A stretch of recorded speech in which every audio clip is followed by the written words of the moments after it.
নমস্কার, অনেকদিন পর একটা ম্যাথের ভিডিও নিয়ে এসেছি এক্সাম মাস্টার 2.0 চ্যানেলে। এক্সাম মাস্টার 2.0 চ্যানেলে তোমাদেরকে স্বাগত জানাই। দেখো, এটা হচ্ছে অ্যালজেব্রা অর্থাৎ বীজগণিতের অঙ্ক, পরীক্ষায় খুব পরিমাণে এসে থাকে।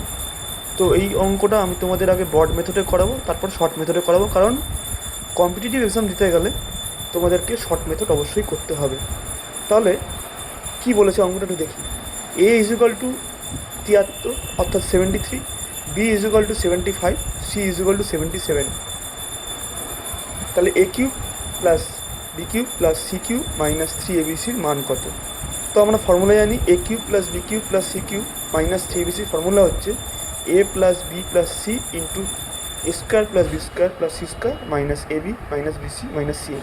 তবে এই টাইপের অঙ্ক করতে গেলে আমি এই ফর্মুলাটাকে একটুখানি এডিট করব, বা এই ফর্মুলাটাকে আমি একটুখানি বুদ্ধি খাটিয়ে শর্ট করার চেষ্টা করব। যদি আমি হাফ গুণ করি তাহলে আমাকে এখানে 2ও গুণ করতে হবে, তবেই তুমি 1 হবে। ব্যাপারটা কি দাঁড়াচ্ছে? ব্যাপারটা দাঁড়াচ্ছে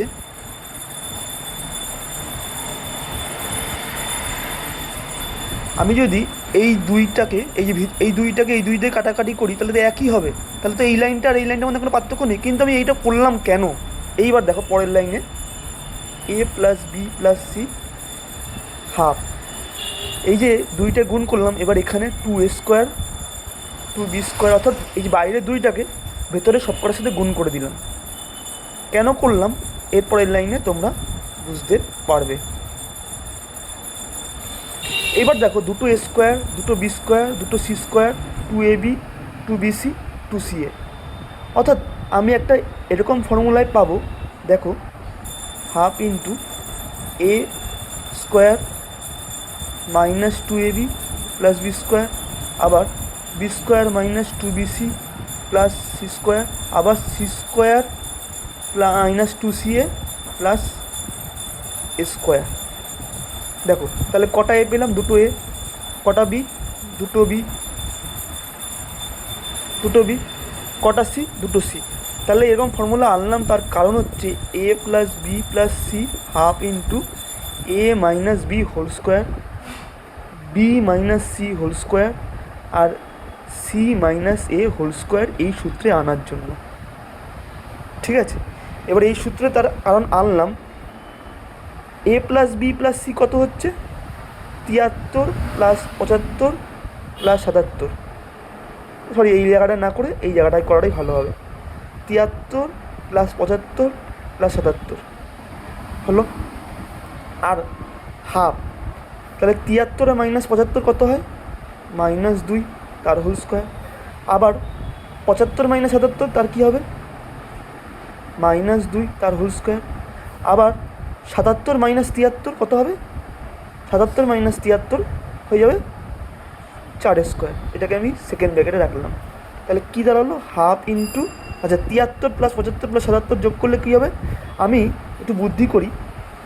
75 মাইনাস 2 প্লাস 75, একটা মিনিট, 75 আর 75 মাইনাস 2, তাহলে 75 মাইনাস 2 73 হয়ে গেল। 75টা 75 লিখে দিলাম, আর 75 মাইনাস 2 75 প্লাস 2 77 হয়ে গেলো। তাহলে -2 হয়ে গেল, কেটে গেল। তার মানে 3 ইন্টু 75। আর এই লাইনটাকে একটু করি, এই লাইনটা কী দাঁড়াচ্ছে? হাফ ইন্টু কত? 2 মাইনাস ব্র্যাকেটের মধ্যে -2 আছে, তার হোল স্কোয়ার হলে 4 হয়ে যায়। ব্র্যাকেটের মধ্যে -2 আছে মানে তার হোল স্কোয়ার হলে 4 হয়ে যায়, আর 4 স্কোয়ার 16 হয়ে যায়। তাহলে 2 2 2, 4 দুগুণে 8, 8 16 64। আবার ভুল করলাম নাকি? সরি, এখানে ব্যাপারটা এটা গুণা, এটা ব্র্যাকেটের মধ্যে ছিল না, আর এটা যোগ আকারে ছিল। তাহলে ওরকম করে কাটাকাটি এখন ব্র্যাকেটের মধ্যে না হলে, বাইরে না করলে করা যাবে না। 16 4 20 24। এইবার দেখো 75 ইন্টু 36 হয়ে গেল 2700। এবার শর্টকাট মেথড কী? কম্পিটিটিভ এক্সামে এরকম বড় করে করলে তাহলে অনেক টাইম লেগে যাবে। তাহলে শর্টকাট মেথড কী? দেখো, যদি অঙ্কে ডিফারেন্স 2 থাকে, প্রত্যেক কটার মধ্যে 2 ডিফারেন্স থাকে, তাহলে শর্ট মেথড কী বলছে, নাইন ইন্টু কি, 9 ইন্টু এই যে মাঝখানটা কি 75 আর ডিফারেন্স কত 2 তো, তার হোল স্কোয়ার। তাহলে 9 ইন্টু 75 ইন্টু 4 হয়ে গেল 2700 অ্যান্সার। আবার বলছি, যদি ডিফারেন্স 2 থাকে প্রত্যেক কটার, তাহলে ফর্মুলা হচ্ছে 9 ইন্টু মিডিল নাম্বার 75 আছে, ঠিক আছে, 73 75 77, মিডিল নাম্বার 75 আছে, তাহলে 9 ইন্টু 75 আর ডিফারেন্স কত 2 তো, 2-এর জাস্ট হোল স্কোয়ার করে দিতে হবে। তাহলে 9 ইন্টু 75 ইন্টু 4 2700, এই হলো অঙ্ক।